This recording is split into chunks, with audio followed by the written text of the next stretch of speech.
Welcome to the Scottish Property Podcast. This is a show where we aim to educate, inspire and entertain through real life stories and interviews from people in the Scottish property community. As always, thanks for listening and give us a follow on social media and subscribe to our YouTube channel. Remember to join us at our monthly networking events on the first Wednesday of every month. Tickets are available on our website. So without further ado, we'll just cut straight into this week's podcast. Welcome to the Scottish Property Podcast, Michelle Wales from Haim Staging. Thanks very much, guys. Thanks for having me. Thanks for making the trip through from the east side to the west side. So you and your partner are no stranger to the Scottish Property Podcast because Gary, your husband, used to host our Edinburgh event when we first kicked off the network events. That's right. Yeah. So he did that. It was a really good challenge, good fun. And I think that's probably a lot of what I'll kind of share with you guys today is just all the various different weird directions you find yourself going in on your property journeys. I don't know what episode Gary was, but he was right back at the start anyway. So if anyone's listening, your other half's Gary Wales. So if you just do a search on your podcast player, then you can listen to Gary. And we saved the better one to last, obviously. Exactly. Definitely. Finally. Gary's dominating force. Gary's last season. You're this season. Exactly. I think that was before you even started doing the events. So that was so long ago. Yeah. So because we were talking about how, like, obviously Gary used to be a professional football player and all the rest of it. So, and you guys are investors as well. You're building up your buy-to-let portfolio, but a lot has happened since then because I think that might have been 3 years ago. It would have been 3 or 4 years ago. Yeah. So, I mean, maybe try and lead off from there. Yeah. Let listeners know a bit about you, about your background, what you did before you went into property, and then what the property journey looked like for you. Yeah. So we started our own property journey, I feel like, in 2019. We did formal training, so we paid a fortune for it. No regrets really at all because it's opened so many doors, it's introduced us to so many people, and we got really good stuff from it. And we believe in constantly learning as well. So we built up a portfolio quite quickly. We actually were really active in our first couple of years, and we built up a decent number of buy-to-lets and essays. And then we've just kind of evolved. Like, we never really planned to buy more than one or two in our whole lifetime. That was like our mission, was like, if we have a couple of flats for the kids, that would be us happy, you know, no more, nothing else needed. And then I think it's like once you get in these circles, you just kind of evolve as a person and your mindset evolves and you're just like, oh, what next? What door will I open? What door do I not want to open? And we've kind of evolved into now, my hubby, he is an estate agent. He did move from football into property doing that. So he now has Simpson & Marwick in Edinburgh, one of the biggest estate agencies that him and his business partner run. And I have moved into property staging as well. So we want to continue to build our portfolio. But I think this whole evolution of us has kind of like stopped us sometimes at times in the investing side. But I think with all that time, we're kind of learning a lot about ourselves. We're learning a lot about, do we want businesses? Do we want 100 buy-to-lets? You know, what do we actually want? Well, this is a really good point, right? Yeah. Because what I see actually very common is people who, you start out thinking, right, I'm going to quit my job, I'm going to become a property investor and I'm just going to live off the income. Yeah. But then what I see is people like yourself, like me as well, which my investing's taking a wee pause. Yeah. Because we've now realised that there is value in actually creating a business and something that you have passion for. Totally. And obviously, you know, if you can create that as a sustainable business, scale it, possibly take on staff as well, that can be just as good as having a property portfolio as well. 100%. Yeah. And I think like it's really good to share that as well, because it sounds like a stupid thing to say, right? But when we did the property course and it's like, just invest, just build your portfolio. That's all you have to do. Honestly, when I got the idea for property staging, I felt a bit embarrassed, almost like I was like, this is a deviation from that plan. Mm-hmm. You're like, I've got to go back to actually having a job. I know it's not a job, but it's like, you are working for your money. Totally. And it almost felt like, it sounded like weird, but it almost felt like you were like, why am I doing this? Why am I looking for other things? But I think what we've learned about ourselves as people is we will always need to have businesses or something that we're doing. So, you know, you're passionate about that you can drive on and totally and grow really. Mm. And so, whilst we want to build our portfolio and I think we now know more about what we want to do in that sense and direction we're going, which I think is not a bad thing either. We definitely know that we are going to be like, businesses as well. That's like a definite interest for us. Let's face it, the people that go and do what you guys do, done straight off the back of a course and build up 20 properties in a short period of time. Yeah.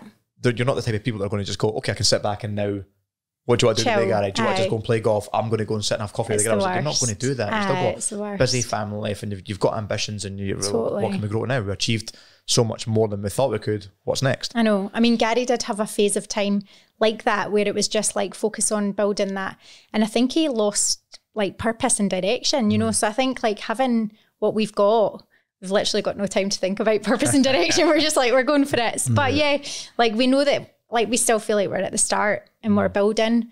And so there will be many, many years, but we've just kind of accepted that's the path we're on. Keep it exciting as well. Shout out to Gary as well, because that sounds like he's doing great with the state agency. It's really good. I know he started off with Keller Williams, I think, originally, right, and it can be quite hard to get going in state agency, but I think, brilliant. It sounds like he's... No, it's good. It's really good. So you guys have paused your own portfolio growth at the moment while you both focus on the businesses. So tell us more about why staging for you then? Yeah, so it's really funny because if I'd looked back, I would never have even thought about getting into staging. It wasn't, you know, I knew what it was. I saw it in the communities we were in, but it never twigged to me as something I would do.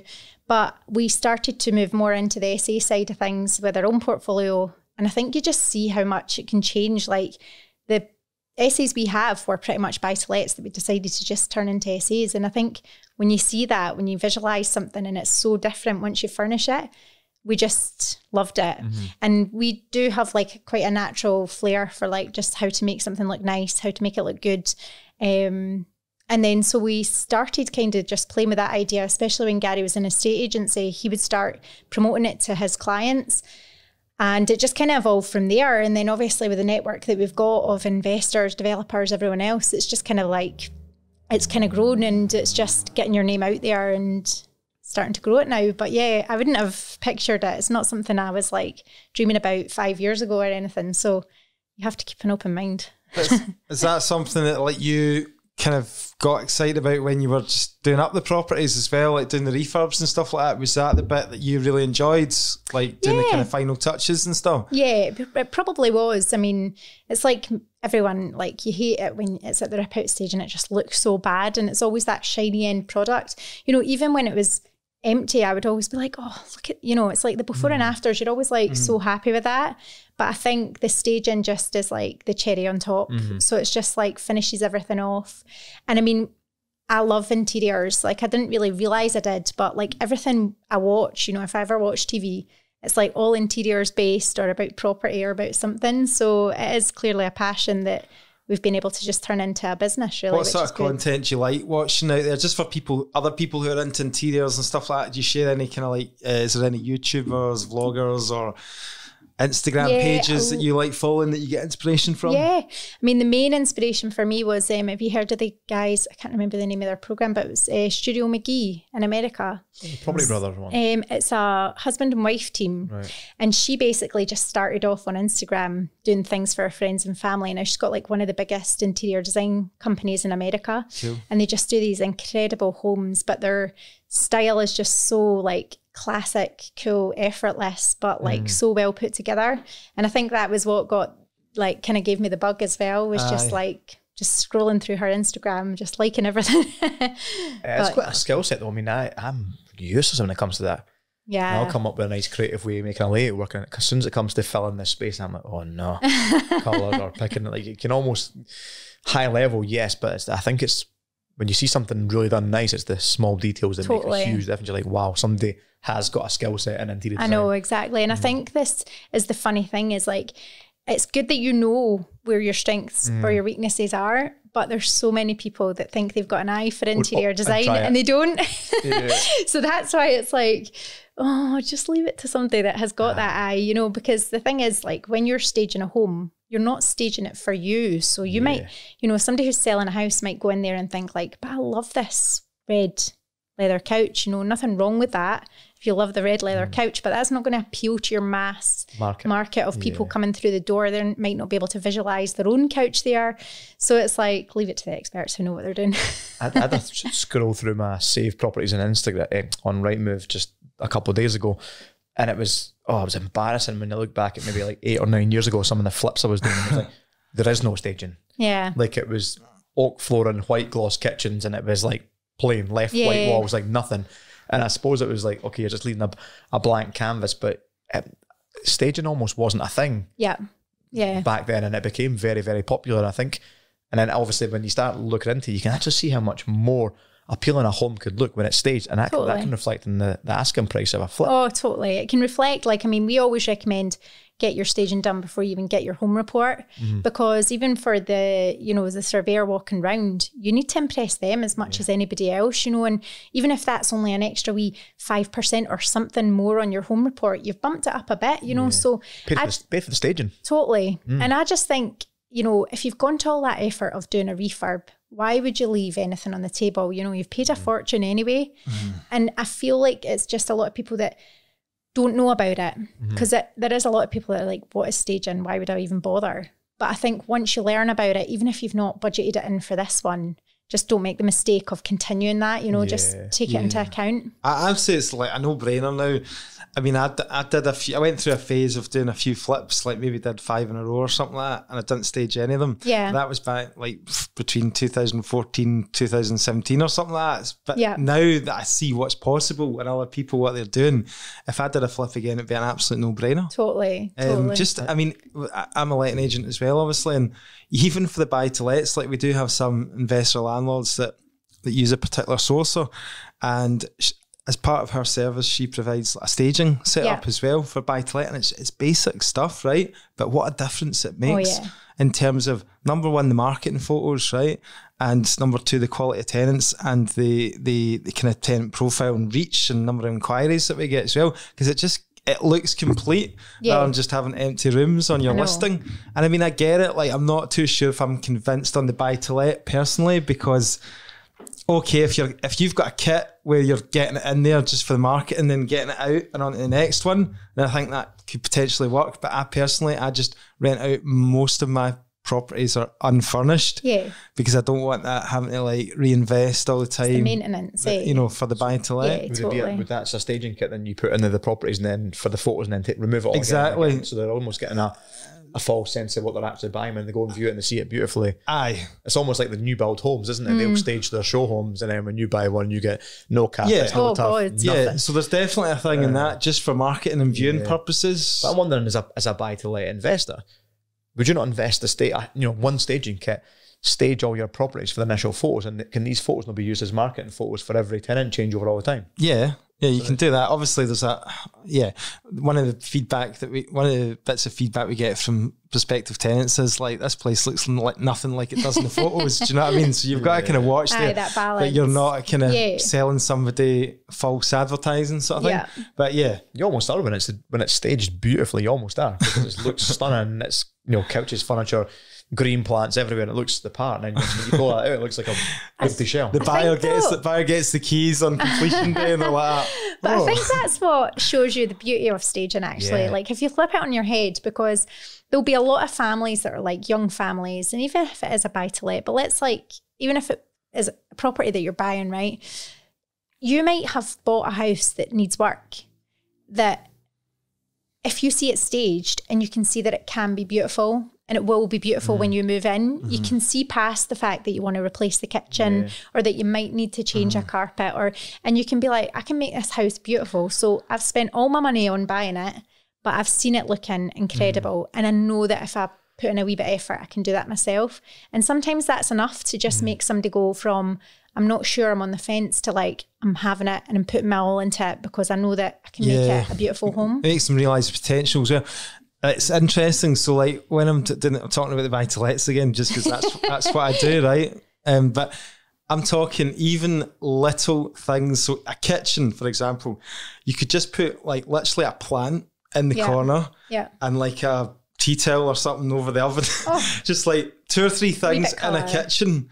It just makes it pop a little bit. Do you know what I mean? Because like nobody, I mean, there's no worse thing than like just seeing a blank empty box. Absolutely. Like we were saying about the colour tones and all that, you know, what you see in all the buy-to-lets everywhere, certain phases that we go through with colours, and I guess we're at a point now where we've gone from swirly carpets and craziness to like literally nothing. You know, there's no real feeling in a place. No character. Yeah, there's no character. So it went from, obviously we got past Magnolia, although I've got to admit, like I think a couple of my properties have still got Magnolia in them.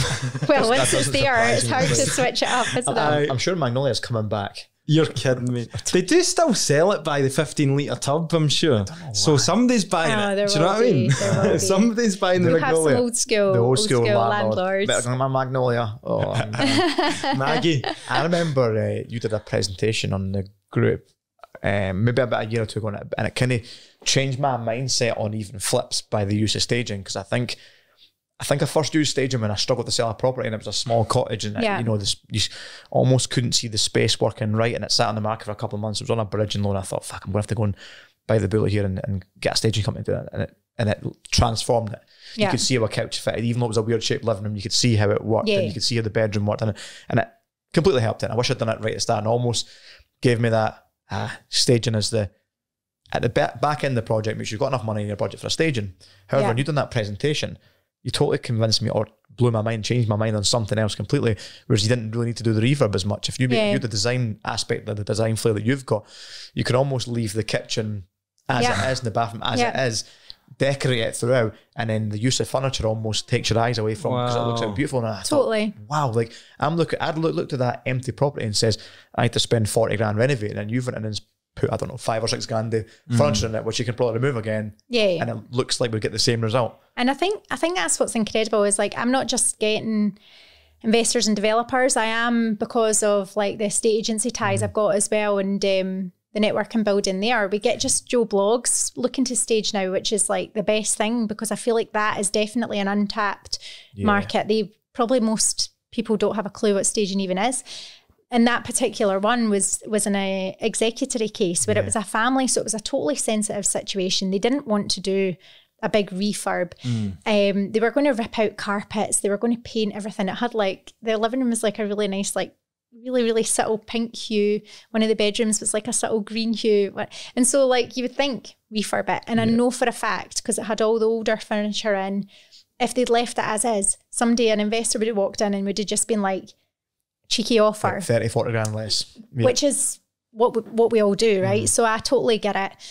But we were like, right, we can try and help you. We're going to put it on the market. We want it to do well. And literally we just said, you know, don't change anything. And my recommendation, and Gary's actually, because we worked on it together, was like, if you can change anything.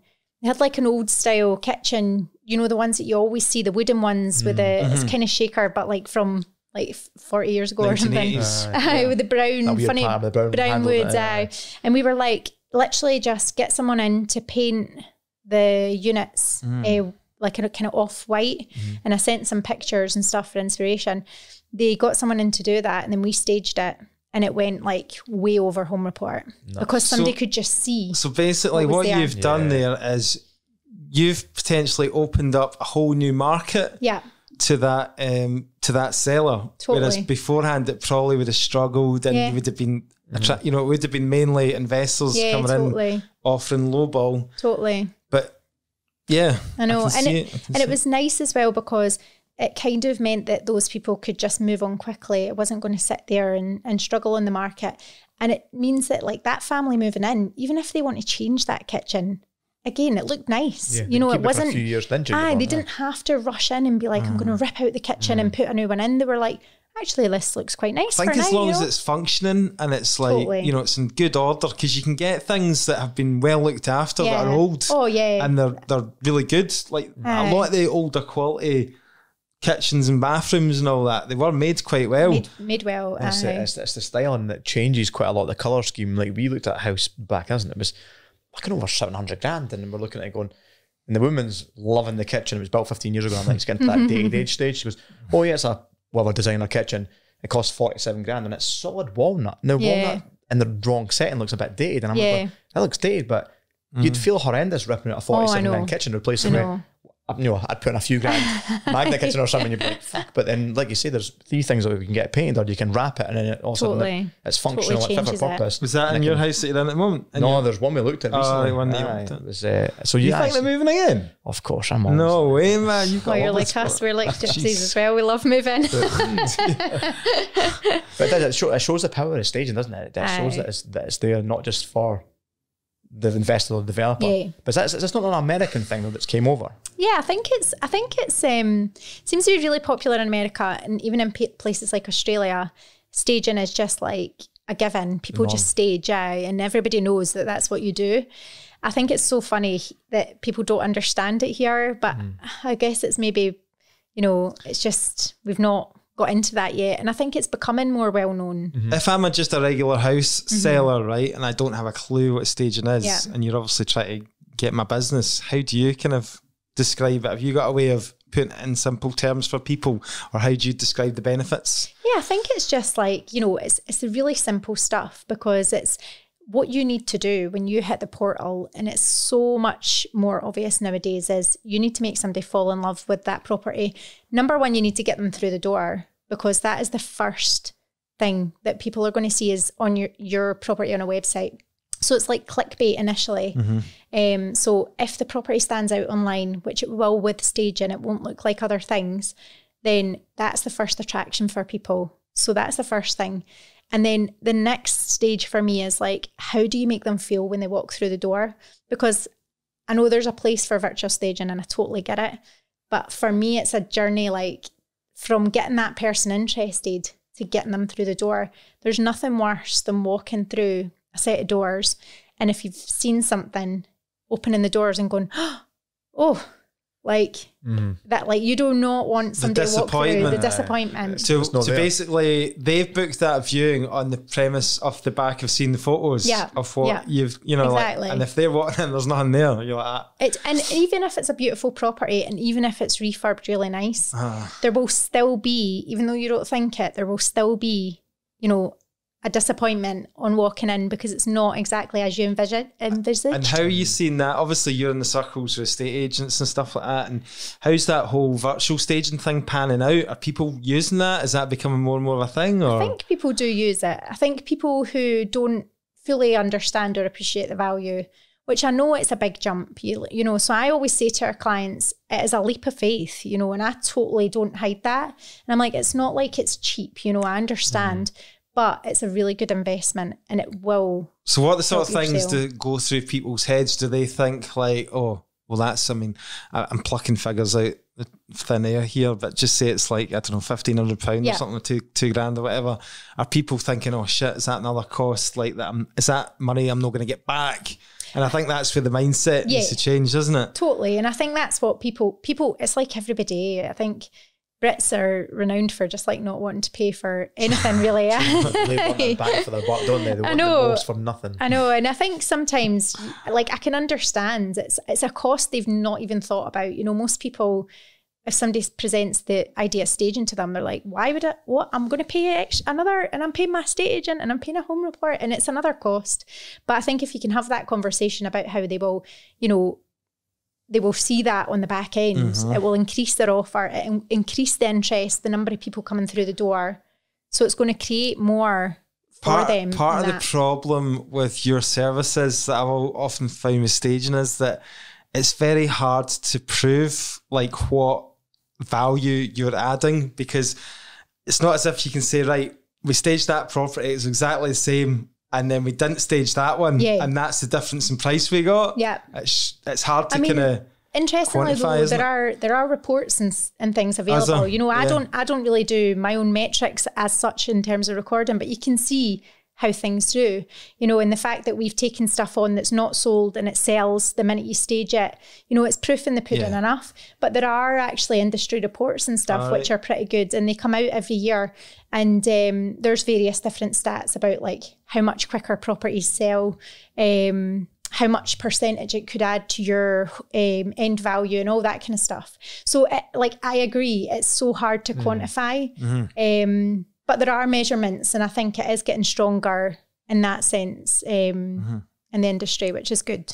I mean, like you say, I think you brought it up, you know, house builders have been doing this for years. They have their show home, don't they? Totally. The showroom beautifully, and then you fall in love with that concept, that living, the way the couch is, the way the bed is, like you fall in love with that, and you're like, I want a new build. And then you get your new build, you don't even get carpets with it. It's so crazy. But I think that's what's so funny, and like, I think that in itself, like, these are multi-million pound like industries, companies, and they still stage, you know, Cala are not like, well, everybody knows, you know, that our houses are luxury, so we're not going to bother with those show homes at that new site. We'll just leave them empty. Especially when it comes to property, people buy with emotions. Like they're in there to fall in love with the property, the journey, the whole thing. So if you go, like say, you put them into an empty room in a box just with no carpets or just bare walls, like who's going to fall? Like you have to have probably a vision like you do to see exactly what it's going to be like. And it's like 90% of people don't have that vision. That's like an official statistic. They just can't see it. And I think for people like us who are used to property and we kind of live and breathe it, the thought of that's like crazy, because we've seen refurbs and we've seen a bad one or a good one, or you know, so we can see it probably, but Joe Blogs can't, you know. And I think that's what you need to remember, is you're doing it for other people, not for yourself. Yeah, that's it. I think I did that a lot with the original flips. I was saying it, I just left it blank canvas. Well, anybody can imagine how a bed would look and a couch would look, but they actually can't. Physically can't. And usually the rooms look smaller as well. So like you know, you don't want to make something like you don't want people thinking like, can I even fit my couch in there? You'd think it'd be the opposite. Well, like psychologically, you think with an empty room it would feel bigger, but it doesn't. It does. Put a bed in it looks smaller. Let's take a quick break, guys, from today's show to talk about selling your property with Prime Property Auctions. Now, myself and Stephen have both used John and Lewis from Prime in the past, and we can personally vouch for their service. They sell vacant and tenanted property, and you get to control the minimum reserve price so that you're not selling your property for peanuts. They pay for all the stuff like photos, videos, and all the marketing stuff up front, so you're not paying anything from the start, and it's a no sale, no fee. So if you want to check out Prime Property Auctions, then get across to the link on the show notes and speak to the guys.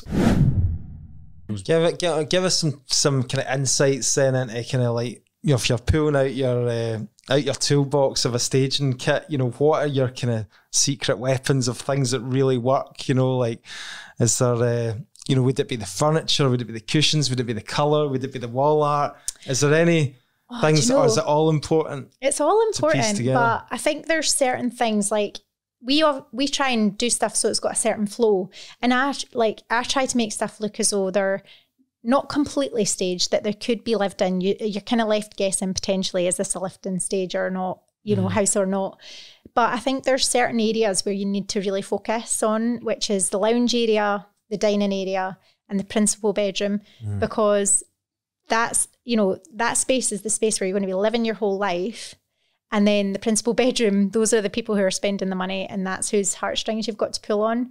Because if you're pulling out your checkbook to buy that house and you're putting everything you've got in it, you need to be like, that's the one for me. So I wouldn't say... You still use a checkbook? You're showing your age now. You're showing... No, but I know what one is, which shows you how old I am, God damn it. Nah, kidding on. Checks. Well, we're a blast from the past. I know. No. But yes, no, I get it. So I think like my big thing is creating a flow. So like, see if somebody says to me, I just want you to stage one bedroom, leave the other 4, you know, I'm like...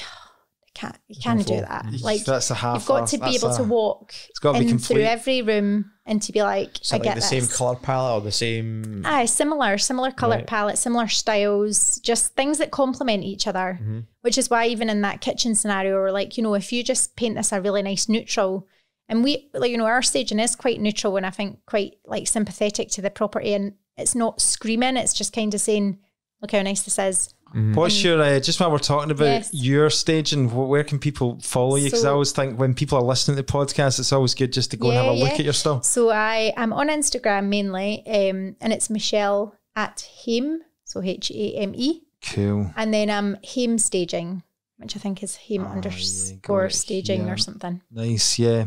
Okay, so yeah, it's not like drastic colours or anything like that. I'm just having a wee look. You had a listener reach out as well about a question as well. Yeah. What's it called? Neil, actually. I'll give him a wee shout out. So he was asking about, so he was like, what can we do when we're doing our projects, I mean, he was talking about the various different strategies. So flipping, essay, buy to let and stuff like that. Would you, are they different? Are they all different? Would you treat every one of them differently, sort of thing? I would do, yeah. I mean, from what we have learned ourselves, with the buy to lets, you really just need to kind of make them mainly functional, I guess, and you also need to think about the maintenance side of it. So, like recommending to somebody to put like cream carpets throughout a buy to let is like insanity because they'll be manky by like the end of month one. So I think that's where people do veer towards your greys and your whites and just keeping it really simple, which I think is fine for a buy to let. When it's a flip, you want to start thinking about things that just feel a bit more like luxurious and a little bit more kind of expensive, because ultimately you're selling that. So and it can that come through like furniture and that, or cushions and stuff? I think even just your choices in the rooms themselves, so you can choose door handles that are just slightly different, like maybe a nice black door handle or a nicer door, or right, yes, even this is good stuff. So this is more on the kind of refurb side, but this is still good information for people. So when people are doing the refurbs, because I've seen you use black quite a bit, do you? I think black going out. Is black going out? I'm still quite up on it. See, I still quite like but it. Then I went on to go and find fixings the last couple of days, and do you know how you used to get like just when Chrome was starting to go out, you'd buy like a shower tray, or you get a free Chrome shower enclosure. You're now getting offered the free black ones, whereas I'm looking for the gold, the champagne gold and the bronze, and now you have to pay for them. I was like, that's now coming back in. Yeah, totally. So I quite like the bronze in like your kitchens and your bathrooms. I think that's bronze a nice taps. touch. Yeah, it's a really nice touch. I mean, I've got that in my own house. Nice. But I still like your black metal work and stuff. I think it can still look cracking. Yeah. And I think see if you monochrome look about like white and black. And see if you just choose a few different shades. So you've got maybe your nice kind of wooden floor in a nice kind of oaky colour. You've got your blacks and your kind of off-white, creamy kind of walls and carpets. I think that just looks so good. And it is a blank canvas, so that a stager can come in and they can add the character. Can you give us any specific colours in terms of paint? Because I know it's a difficult one, the paint. Is there any... Paint's difficult for us, I think. So is there any... like, I don't know, elephant stone or something like that? Is there any... I mean, I'm like the 50 Shades of White lady. I just quite like a nice strong white where it's kind of off. Just off white, like just white. Like I think it's quite, timeless. Timeless. Dulux. I think it's also easy to just, make things, complement it, make things go. Yeah. So if you're doing a flip, would you paint all the walls throughout the whole flip the same colour and then use the furniture to bring out the... Yeah, I mean, I'm actually okay with that, because I do feel like you can add character in different areas, whether it would be via fireplace or maybe some like kind of curtains or blinds or whatever you can add at the end. You can add the bells and whistles, I think. Yeah. But I think it's the quality of what you're putting in there for a flip is usually quite important. What about painting woodwork a different colour? Yeah, I mean, so you see that sometimes, don't you? Yeah. And I've never really been a fan. I've always just gone white woodwork, white skirtings, white doors. But I'm seeing people doing... There's a style when you paint the woodwork the same as the wall. So if you paint the wall a blue, you paint the woodwork the blue or something. And that's definitely like an interior... That's definitely a thing you'll see like in interior design. Like you'll see interior designers doing that. But I just think as well, you've got to just come back to like, what is your audience saying? And the majority would probably still... be expecting to see their wood in a nice like matte white, and then their walls, whatever. And so I just think keep it, don't go too out there with the refurb. I think you just have to keep it so that anybody could walk in there and they can fall in love. And I think your staging does that. Floor coverings. I mean, you've talked about carpet there, but if you were doing like the bathroom flooring or the living room, would you go like a laminate or something? Yeah, you can do a laminate, like a nice oak or something like that. And then you've got like the re-engineered woods and stuff like that. I just think see that grey laminate now that I've got a lot of my backlights, it just looks so cheap and nasty. I would never go grey. Like I'm just not a grey. I'm not a massive grey fan. The oak is always really classy and it's so timeless. Like You won't go wrong with that. Especially when you're like say an engineered oak or a wood one, you can oil or varnish. You can almost kind of change just the stain off it over the years, but at least it's quality product that will last. That herringbone stuff that you do is nice. Oh, it's really nice. Yeah. That's really nice. We've got a house bought, and hope the previous owners don't listen to this podcast, but we got this it's that LVT or LTV, what's it called? The vinyl stuff, right? You get it, and it's just adhesive, isn't it? It sticks onto the floor. But I think it would have looked amazing if it was herringbone. It's decent quality stuff, but they've put it in like squares. So it's just totally weird. Like just doesn't look as good as it would do herringbone. I think because it probably would have required a bit of extra work trying to get the pattern. But anyway, wee things like that can make a difference. Totally. So what about we're touching a wee bit on bathroom fixings there as well. We're talking about like your chrome, your blacks, your bronzes are coming in. If you had a few bathrooms at the property, would you try and keep this theme of them the same as well, or do you? Because I'm thinking of some of the flips I've done. I'm just trying to think. I try to almost appeal to everyone. Yeah. I remember having 3 bathrooms in one and going like really traditional with the chrome fittings, and then modern with the grey and the black fittings, and the other one was like it was more the ensuite for the woman in the house that was going to, champagne gold taps and a bespoke hotel feel about it. Would you do something like that at all with your flips, or would you just try and go the same? I probably would keep it aligned, but I think you can add things in different ways. So like you could even, I think in bathrooms especially, it's really nice to add like maybe a nice wallpaper or something that, so you can bring those kind of feelings or those things in with a wallpaper. Hang on a wee minute. Wallpaper in bathrooms. Got to draw a line there. Does that not come off when you get a steamy shower? I mean, you obviously need to get the right stuff. But this is where the interior design knowledge is coming in, because as soon as you mentioned wallpaper, I'm just thinking, fuck them. All the investors listening are thinking all the wallpaper we've all stripped over the years going, no, just plaster it and paint it. But I know. You're right, it does look beautiful. It does look really nice. It's going to look good for 6 months, and then it's going to start peeling off, surely. No, unless if you're dodgy. Unless you get a dodgy. You do a shabby wee job. But, even paint, like, I mean, it's such a good way to do it. If you're tiling around the bath area and around your sink and stuff, you can just keep the paint a nice different colour in different areas, and it can bring just that little pop of colour you see, when you're looking online. It's not just so... I've seen painted tiles. How often have you seen that? Painted tiles. And then it starts all flaking off and all that.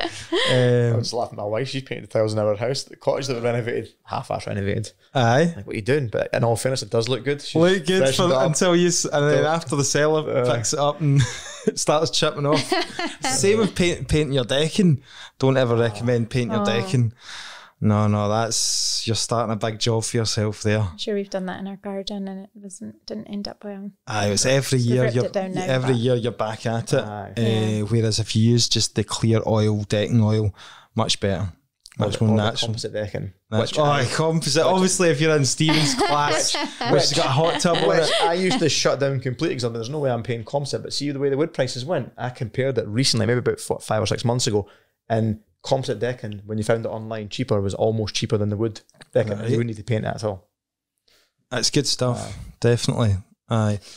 Yeah. We'll look at that in the full future. Circle here. We're going right on that tangent. So no, it's all relevant. I mean, I don't know how many people are putting deckings in their flips, but you never know. It's all it's all related, and it's all about the curb appeal and everything else as well. Yeah. Do you do much to it? Do you, as a stager, do anything exterior in the garden? We don't tend to. No. We've only. Hanging basketball things. Yeah, I mean, we've only ever been asked a couple of times to do external, and we've just kind of said no, purely because it doesn't make sense for us to have a stock of external stuff. But people are just like, I could just bring down my own little patio set and put it out. And they're happy to take a few hanging baskets and hang them outside. We've had that on a few where they've just popped and got that.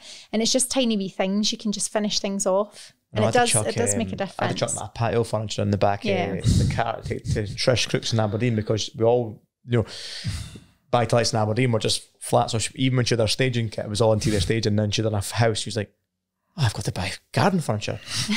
And then she seen, I think, on my Instagram, she's like, can I borrow your garden furniture? No problem. So the stuff was in the back of the car, taking Aberdeen. And did you take the hot tub up as well? Because I'm sure you took a hot tub to a property once. Is that the furthest you've ever seen somebody go with staging? Using the hot tubs for staging? Oh, that's quite a good one. He did that, did you know? Quite a good My brother one. was giving me some money and he bought a second-hand hot tub. I says, go and get that dumped right in that garden. I'm going to stage Selling it. the dream. The poor buyer turned up and was like, where's the hot tub? No, that's interesting so enough, funny. because of the cost of the energy, they were like, oh, can you take that away? Oh, they right, didn't even fair. want it. It That's wasn't. so funny. So I No, it's had good though. to I give it away. mean, the thing is, you're selling the dream, aren't you? Yeah. So I think that's a key when you look at, especially when it comes to flips. Okay, maybe not as back to it as much, but certainly when it comes to flips, you need to sell that dream of what this house could feel like, look like, function, and appeal to the audience. Exactly. Whether it be hot tub. So how does it work then as a stager? Moving into more kind of the business side then, do you have to buy a load of stuff, i.e. furniture, all the plants and all the rest of it, and just do you keep it in a storage facility? Like, how does that work? Yeah, so I think this is like, that's the bit that people don't see.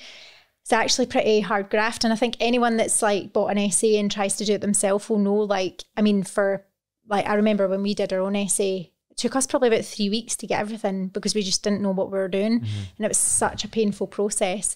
But obviously we've kind of streamlined it, so we do have a kind of stock of collection of stock, that we will like rotate around different properties, but we're constantly buying and adding like soft furnishings and artwork and everything, just all the little. How big is the storage unit? It must be huge. Do you know what? Gathering. I have not officially yet moved into a big storage. I could just keep taking more and more containers out, which is ridiculous. I just do containers at the moment. Containers, but the warehouse is in the plan, so that's where realising the sass. Yeah, but the thing is, exactly. Well, I mean, that's where we see ourselves going, is probably down that route of looking for a warehouse instead of anything else now, which is cool. But the whole point of my business is that the staging kit is not in the containers. So really, you're trying to just keep that rotating. Well, if it's in storage, you're not making money, are you? That's the whole thing, isn't it? So it's been fine at the moment. Rotating, you're just Are you able to talk us through the process and of how the staging works for the client? Johnny side of this, so like I suppose rough costs and how long, because I know some of them rent it a one-off setup fee, and it's a rental after that, is it? Is that right? Yeah. So the way that it works is that it's meant to be as hands-off for the person, as the client, as possible. So really, from the minute we touch base, I like to do a walk around, just because I always think it's good to get an idea of what the property looks like and the areas where you do need to focus, or what you can maybe make the most of, stuff like that. So I do go out usually and do a walk around, and you need a floor plan at least to be able to say, like, this is what we've got, this, you know, because it could be a 2-bed with like a massive reception room or 2 massive reception rooms. You need to know what you're working with. And then once you've got that, you get your quote out for whatever it is. If you're happy with that, it's really simple. We just say, like, it's usually between 7 and 10 days to come out and do the job. And then from that point onwards, you've got 6 weeks. But we'll always say to people, like, just make sure that once we are done on that day, because we install technically within 24 hours, but we're usually done in, like, it probably is a 12-hour gig. But we're done in that day. Have your photographs, your marketing, everything lined up for the next day, for that, so that you just get everything done and get it on the market as quickly as possible, so you can maximise your time. Yeah, because nothing. What if you wait until the home report gets done, then the photos get done the next week, and then you're listing it the week after? You're like, I know, it's put the furniture for 2 weeks and you've missed out on pointless. that. So we're always like, make sure that they know, get in there or the next day, and then ideally you sell in the 6 weeks and you don't need to extend, but you can extend, but it's never the same cost as what you were up front. It's usually, I mean, the general guide is it's like a third of the original cost. That's what most people do. In staging, it just seems to be the unwritten rule. For another 6 weeks then? 4 weeks usually. Right, got you. So it kind of then rolls on a monthly basis. And are you finding most of the properties in this market that you're staging, are they usually selling within the 6 weeks? Yeah, most do. However, like everyone knows, there has been a shift in the market. You know, nothing's selling like hotcakes like it was after COVID. So everything is slower. So we generally tend to find that properties are under offer within the 6 weeks, which is good. But it's not to say that every single property is under offer within the 6 weeks. But the bottom line is everything's slower at the minute. So you still need to make the most of that sale. What happens if it falls through, your sale falls through, and then you've cleared it all out again, and then you have to put it back in the market? That must be a nightmare, isn't it? Do you know what I mean? We've had a client, like, we've probably had multiple clients like that, but we've had a client where they had a flat in Edinburgh. It was a nice 3-bed flat, fully refurbed, And exactly that happened. And they tried to show it for probably about 2 or 3 months unfurnished, and it didn't sell. And they got us back in again because we were like, this is ridiculous. Got us back in again. We staged it. We had to try and recreate the look that we had in the marketing photos, and then it sold. And it's like, it was just crazy. So that's interesting. A bit of a bummer having to do like a double investment, but what's worse, it's sitting on the market. You know? It shows you it works. That is a kind of proofs in the pudding, isn't it, when you do that sort of thing? And just to give us a ballpark, just for, say, a 2-bedroom flat or something like that, for just a standard. Yeah, so you're usually like, I would say 1,200 upwards. We're VAT registered, but if you've got a business, you might be able to reclaim that. But I would say it's a good investment, you know, and it's like everything, you know, if you invest in a good product, you should get a good result. So I would just say to people, like, if you know any stager, I'm not saying you need to come to me, but if you're speaking to any stager, don't be asking them to do you a property stage for like 500 quid or something, because it's not worth it. You get the crap that's getting left on the shelves in the storage unit. I know. So I think it's like everything, like everyone has their own market and everyone has their own constraints or whatever, but do just try to budget it in, think about it, and just make the investment. That's really valuable. Well, see, if I was looking, like, because I'm looking at it now, and obviously, like, we've met quite a lot in our network now that have set up staging businesses. Like you say, it was like, it's now become quite a big thing and a big business. So if I'm going to do a flip and I'm looking, and I've probably got straight to mind now that I've met you as well, and I've probably got about 5 people straight away that I could think, oh, they could do a good job. So what would you say to somebody just looking out and starting to find what makes a good stager? And how is it just like reviews, or is it like a style, or what cuts you out from the rest of the pack sort of thing? Do you know, I mean, we're focused quite heavily on Edinburgh and surrounding. So I feel like we understand that market quite well, and we understand what buyers want and the kind of style. But I think that style is like transferable. I mean, we go all over Scotland, but I think that's a big part of us, is we kind of know our style, we're invested in that, and we kind of are what we are. And I guess that's probably our strength in a way, is, you know, we're not trying to replicate someone else. We're not trying to do something different. We are who we are, and people will either resonate with you or they won't, and they'll go and find another stager or a cheaper one or whatever. Is that why you're quite good on the Instagram then, and you put a lot of content out there? Is that because people would generally, it's like me with my letting agency business, usually if I'm getting a call from a landlord, I've usually got the business already, because they're like, I've heard you on the podcast, or, you know, such and such uses you or something like that. Whereas generally, very few times will I be going out to a property for a new client and they'll have like, you know, 3 other letting agents or something like that. Whereas you would get that if you were like high street, like Countrywide or something, you know? I mean, is it more direct to you? Yeah. And I think the social media does definitely help. Like even just being active on there and sharing what you're doing, you know, people, I mean, we share it kind of with everybody. So people, it's just word of mouth. A lot of our stuff is word of mouth. Obviously, the minute you've worked with another estate agent or with an investor, they'll share your details and stuff like that. So I think I'm quite like an abundance mindset kind of person, where I'd say, you know, everyone will find what's right for them, what's right for their flip, their area, whatever else. So I know there's loads of good stagers out there. So yeah. That's good. I think listeners will get a lot of value from that. I certainly did. Thinking about the styles and the look as well, and how valuable staging is. What's next for you guys? And are you just both plodding on with your businesses to see how far you grow them before you look at keeping on going with the portfolio, or if something comes along that suits you, would you add it to this portfolio, or would you do another SA? Or so I think we're kind of at the moment on the resi side parked a wee bit. We're quite happy with what we've got, but we're really interested in doing commercial. We're looking definitely at stuff like warehouses, containers, because I'm now a containers fan because I am a customer. So I've become obsessed with these little metal boxes. I'm such a weirdo. Before you know it, you'll have a few out in the back garden of your honestly, house. I've been so tempted. I'm like, I could rent one of them for so cheap. Gary would absolutely kill me. What's that crane coming in? I know. But I just think they're so incredible. Like, and when you drive around I'm so sad. But when you drive around a nice container site, I'm like, I get this model, you know, quite like it. So I feel like we're definitely veering off in that direction. But it's like everything, it's just finding the time to find that right thing. You guys have got a busy family life as well, haven't you? Totally. You got young kids. And I think you realise as well, you know, when we started, we were like full pelt, throw everything into this for what we initially thought was like 2 years and then we'll be millionaires now. We never thought that, but we were like, you know, throw everything into it because you kind of have to. But I think what we've realised now is this is not a race, and we're certainly not racing anyone else. So we're at our own pace. We've got our kids. Exactly. You know, we're going at our own pace and we're doing our own thing. So like it. Love it. It's evolving. Send our best to Gary as well. Oh no, I will do. All Thank the best guys. with everything. It's great to hear about your business as well. And it's great that you've thanks for having me on. Obviously gone, you know, you've got your business, he's got his. I know. But yeah, you can bounce off each other. Totally. That's brilliant. It's good. It's been really Wish you all the best. Thank you very much. Thanks a lot, Michelle. Cheers. Amazing. Thanks.